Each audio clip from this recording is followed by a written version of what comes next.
Habibana Habib Muhammad Rizik Syihab. Semoga Allah berikan kesempatan kembali ke Indonesia, negeri yang dicintai oleh beliau. Pak Habib Rizik adalah pahlawan Pancasila. Beliau paling paham tentang Pancasila. Habibana Habib Rizik Syihab paling ngerti tentang Pancasila. Beliau betul-betul berjuang agar Pancasila tetap jaya di Indonesia. Itu Habib Rizik Syihab. Beliau bersama Bapak almarhum Taufik Kemas memperjuangkan 4 pilar.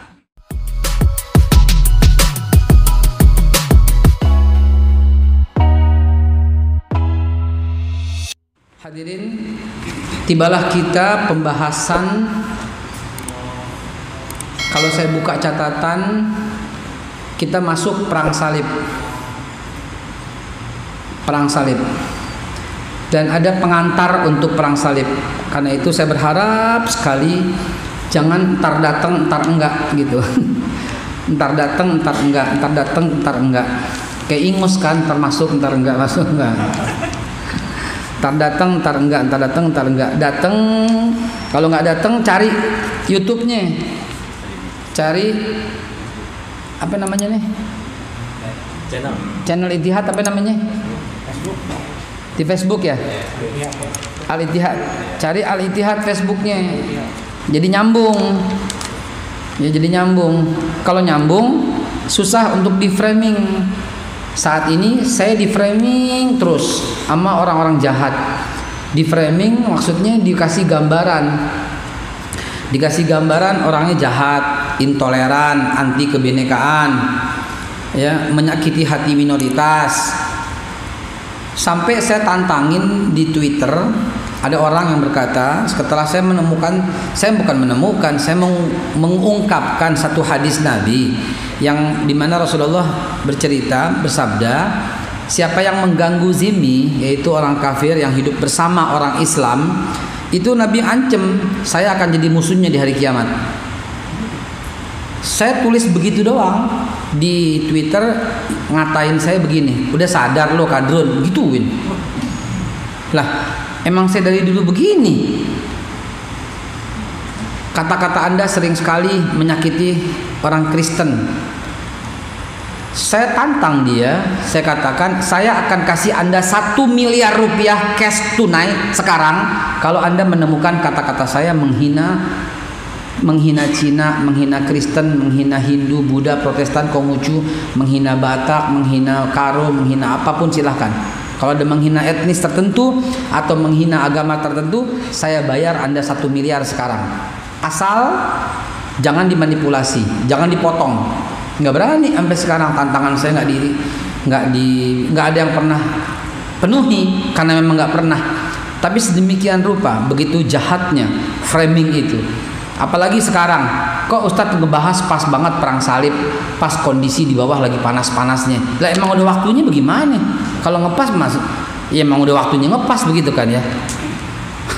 Perang salib kita bahas ya Rob. Baik, sebelum perang salib kita bahas, jamaah sekalian dimuliakan Allah, mari kita lihat pengantar dulu. Hari ini mungkin pengantar. Perang salib itu berkali-kali Pak, bukan sekali. Ada yang bilang 4 kali. Enggak. Dalam buku Atlas Perang Salib hanya tertulis 8 kali peperangan. Enggak, 13 kali Pak. Ada yang bahkan 14. Cuman ngakunya, ada yang ngaku itu perang salib, ada yang tidak ngaku perang salib. Bahkan mungkin teman-teman di sini terperanjat kalau saya katakan perang salib pernah terjadi di Indonesia sekitar tahun 1500-1600, dipelopori oleh Nikolaus Kopernikus.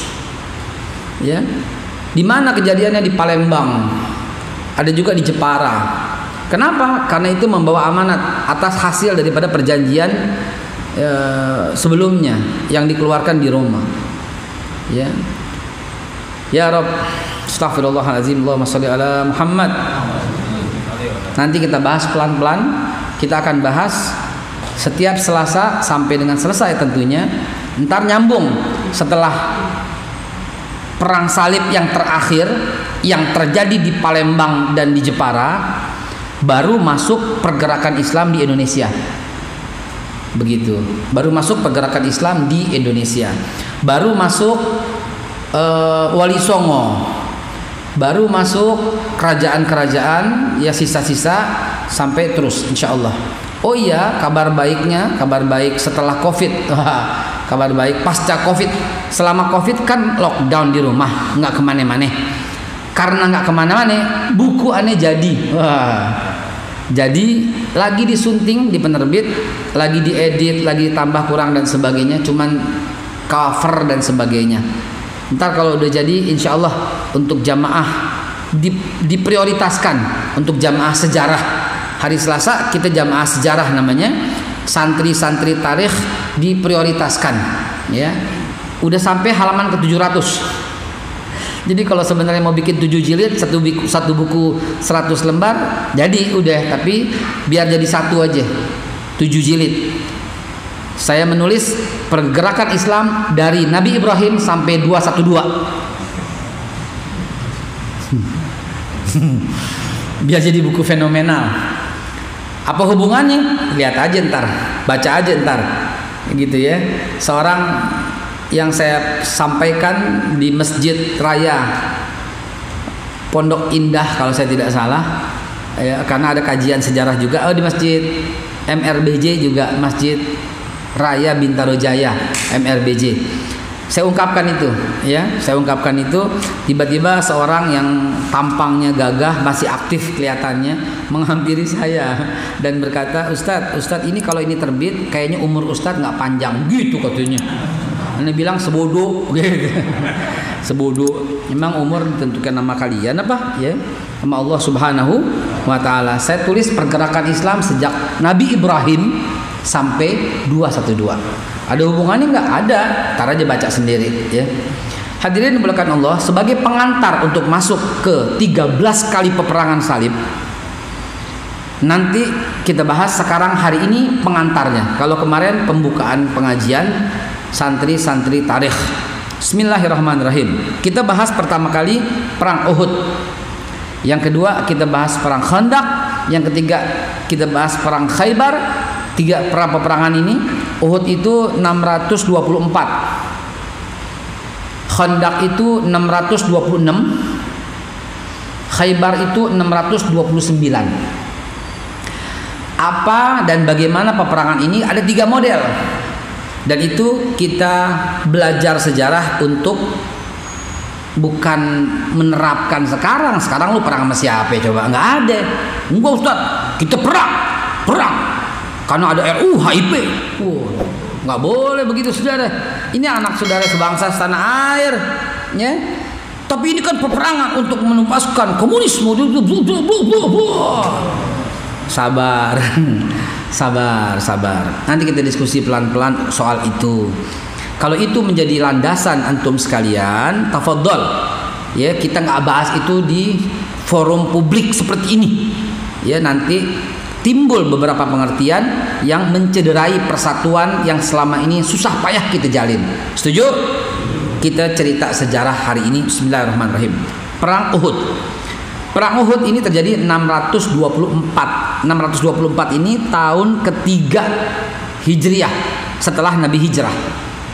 Sebelumnya ada perang Badar yang terjadi bulan Ramadan. Kalau perang Uhud di bulan Syawal. Coba bayangkan, orang baru lebaran terjadi peperangan dan persiapannya itu dekat-dekat lebaran.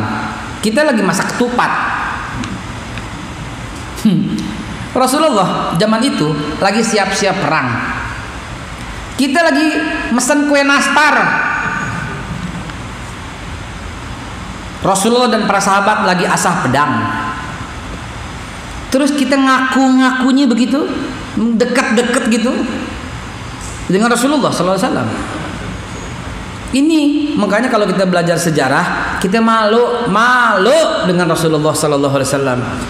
Kita lagi pesan kue nastar, kue kaak, ya, orang Betawi lagi ngaduk dodol. Rasulullah ngasah pedang. Para sahabat lagi bikin anak panah, kita lagi selaman, Rasulullah enggak. Kita lagi takbiran, Rasulullah persiapan. Itu Uhud meletus tanggal 7 atau tanggal 6 bulan Syawal meletus.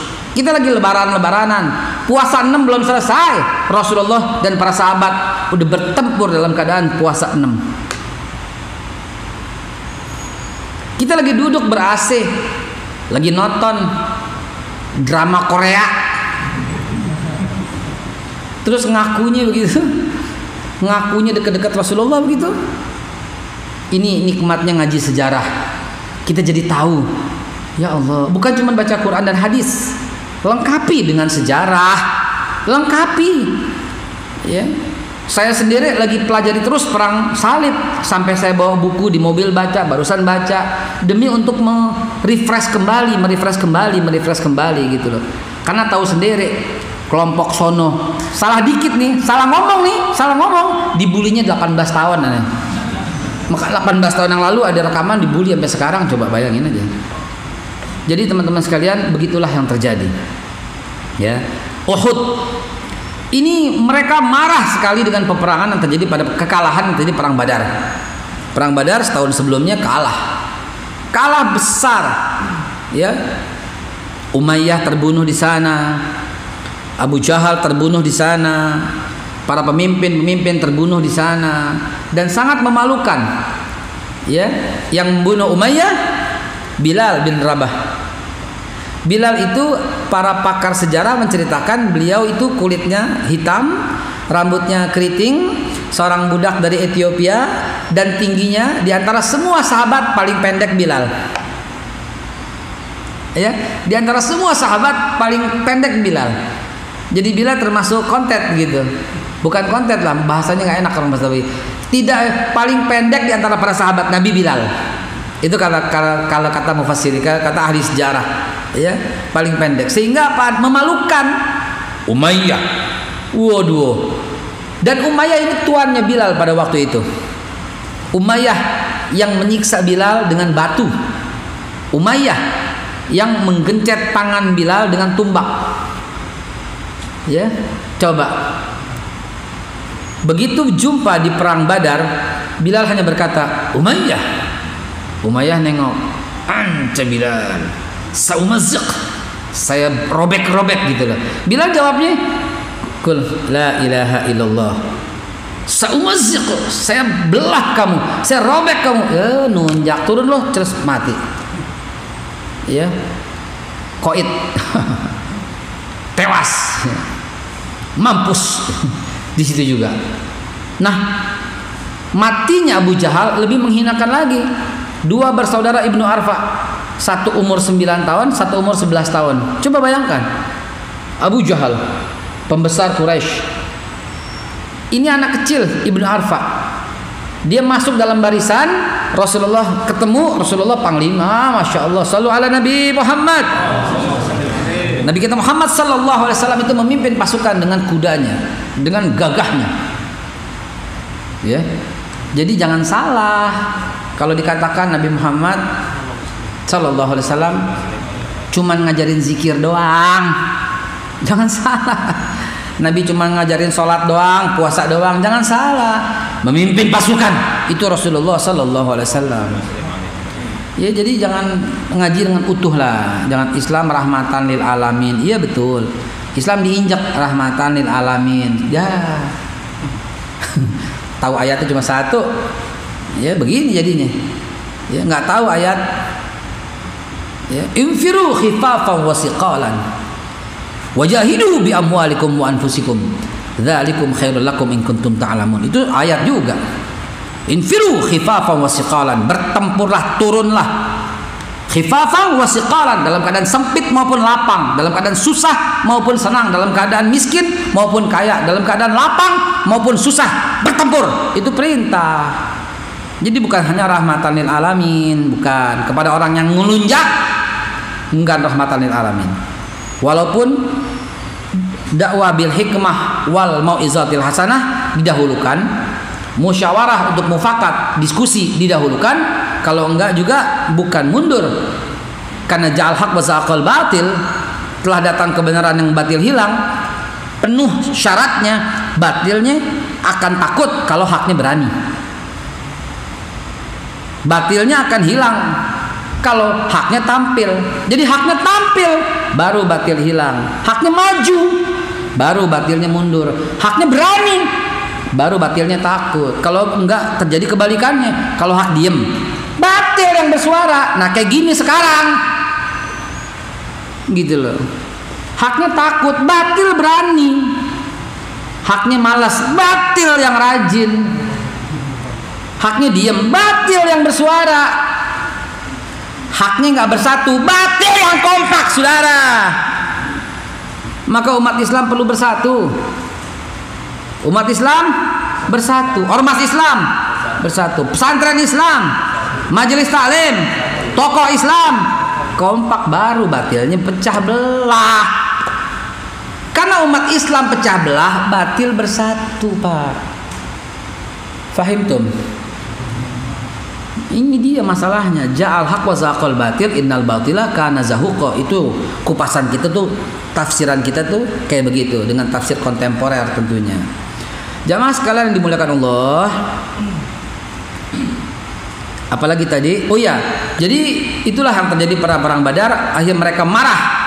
Karena mereka marah, ayo kita serang lagi. Terjadi setahun berikutnya perang Uhud. Terjadi di Uhud. Sebenarnya terjadi di kota, dalam kota. Tapi ada usulan dari para sahabat Nabi. Lihat ini, sisi manusianya Rasulullah. Lihat. Sekaligus kita bisa katakan Rasulullah itu bukan malaikat. Dan Rasulullah bukan Tuhan. Tolong dimurnikan, la ilaha illallah Muhammadar Rasulullah. Ana basyarum mislukum yuha ilayya. Saya ini seperti kamu. Rasulullah makan, Rasulullah minum, Rasulullah beristri, Rasulullah beranak, punya anak. Jadi murnikan itu, murnikan tauhid kita, ya. Rasulullah nggak salah, karena memang beliau menjaga, gitu aja. Abu Bakar Siddiq nggak bohong, karena beliau memang menjaga, begitu. Siapa yang menjaga, dijaga, ya. Baik. Jadi Rasulullah SAW, kalau tidak ada usul sahabat, maka peperangan terjadi di kota. Salah seorang sahabat yang sangat terkenal, Salman Al-Farisi. Tapi sebelum Salman, Umar bin Khattab juga mengusulkan, ya Rasulullah, kita sambut mereka di luar kota Madinah. Kenapa ya Umar bin Khattab? Kenapa? Kita bertahan di sini. Jangan ya Rasulullah. Banyak anak-anak di sini, banyak anak perempuan, banyak orang tua renta. Nanti dia jadi korban. Jadi bagaimana? Kita sambut. Ayo sambut. Persiapan itu menjelang Idul Fitri. Saat kita lagi ngaduk dodol, saat ibu-ibu lagi bikin nastar, saat ameh-ameh kita lagi bikin kue kaak. Yeah. Kue kaak, pada nggak tahu nggak kue kaak?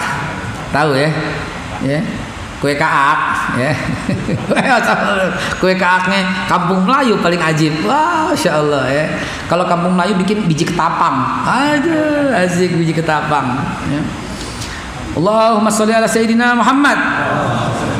Jadi jamaah sekalian dimuliakan Allah, pada waktu itu persiapan dibangun, maka tercetuslah perang Uhud. Lihat perang Uhud. Musuh, ya, kalau Al-Mukarram Habib Bahar bin Smith menyemangati kita dengan lagu yang indah, ya. Musuh di depan mata, hantam dia sampai berdarah. Apalagi? Demi agama, bangsa dan negara, kematian murah harganya. Maju ayo terus maju, habisi pengkhianat bangsa. Kami berjanji demi Allah, rela berkorban untuk agama. Wahai prajurit pembela Rasulullah, berjuanglah tanpa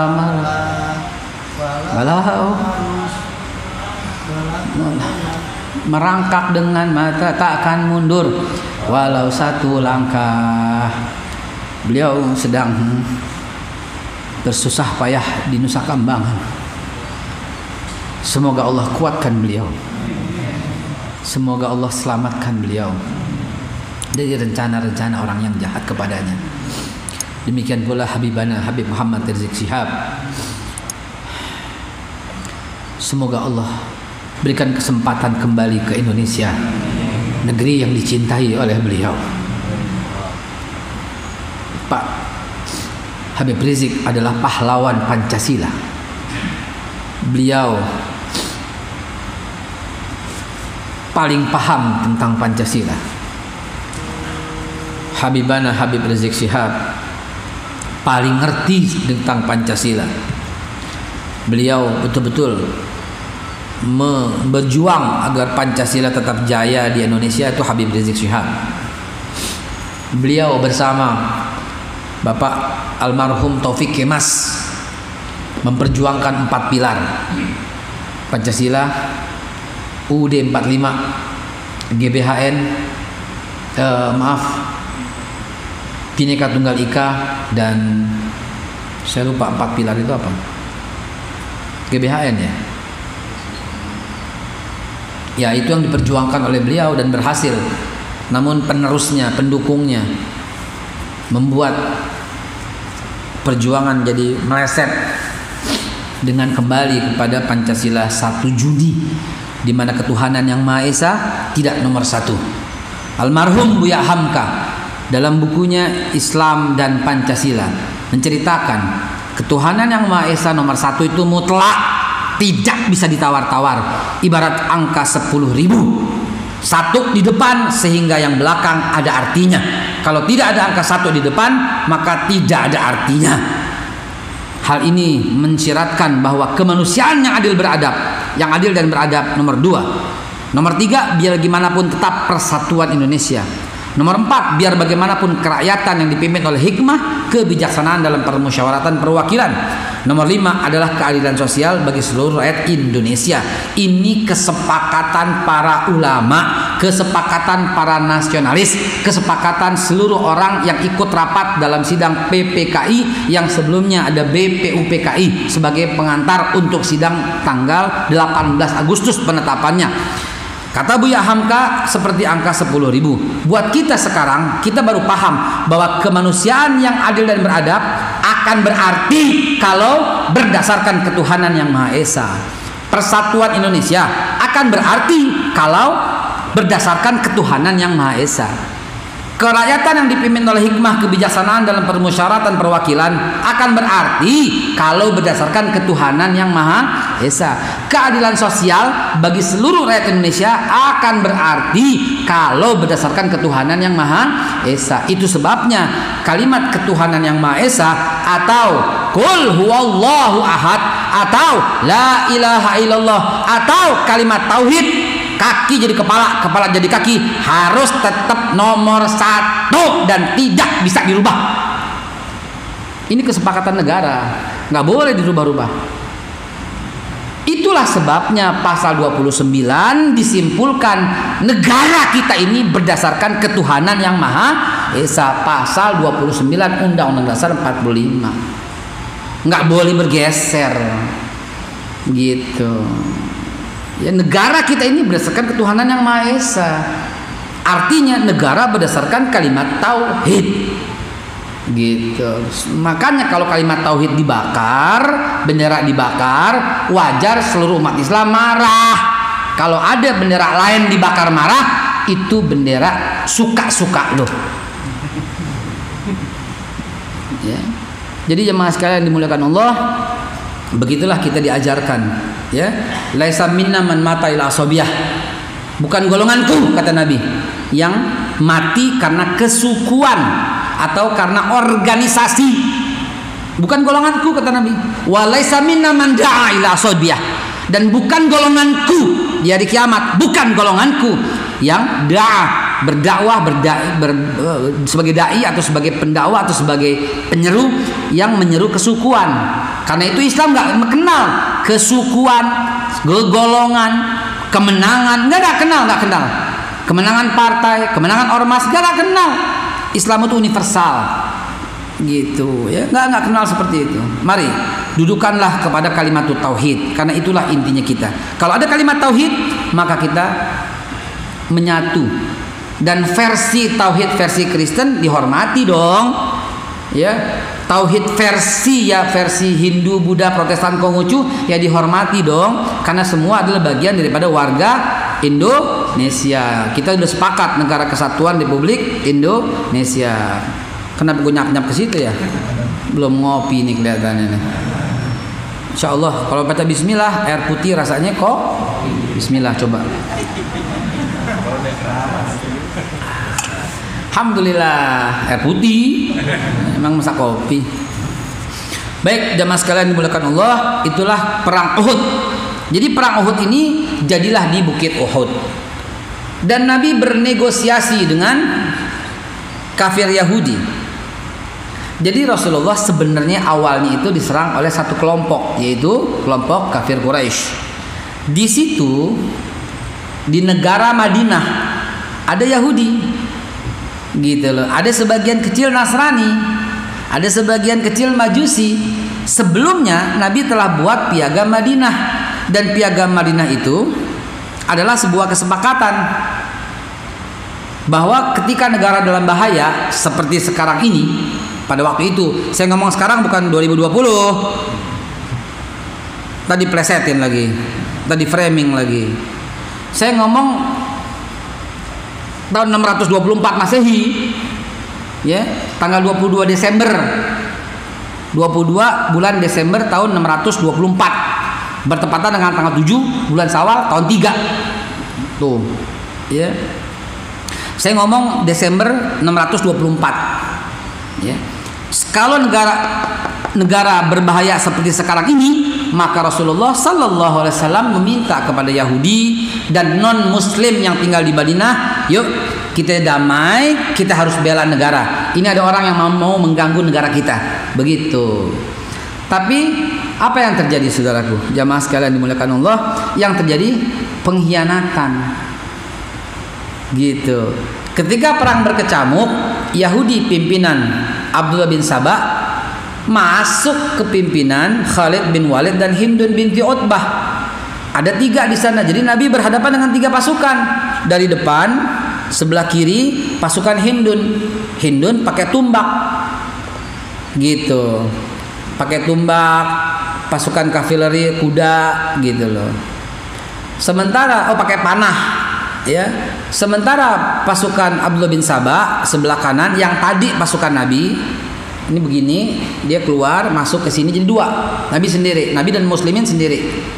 Karena udah keluar ini di depan yang pasukan pedang dan kuda, gitu. Sementara ini panah, tumbak dan kuda. Setelah Nabi berhadapan 2, kan gini tadi kan mestinya kan adil begini, adil. Mereka 2, jadi Nabi pecah. Ada yang ke sini, ada yang ke sini. Begitu. Lagi pecah begitu, terdengar Rasulullah terbunuh. Padahal yang terbunuh Mus'ab bin Umair. Mus'ab bin Umair ini putihnya, tingginya, rambutnya mirip Nabi. Mus'ab bin Umair mirip Rasulullah Sallallahu Alaihi Wasallam. Maka terdengarlah kabar Rasulullah terbunuh. Mendengar kabar Rasulullah terbunuh dan yang kelihatan di depan mata Hamzah terbunuh, marah umat muslimin. Marahnya itu seperti Masya Allah, nggak bisa ditandingi oleh mereka. Hancur lebur 2 pasukan ini, berantakan dan kabur. Ketika kabur, Abdullah bin Zubair yang ada di bukit, ya, di Bukit Rumat yang Nabi pesan jangan turun, berpendapat perang udah selesai. Jangan bilang membangkang. Siapa ente berani menyalahkan Abdullah bin Zubair? Ini saya sering nih dengar penceramah, ya, dai, ustadz, sahabat tidak taat pada Rasulullah. Siapa elo? Siapa elo? Kok berani-beraninya menilai sahabat?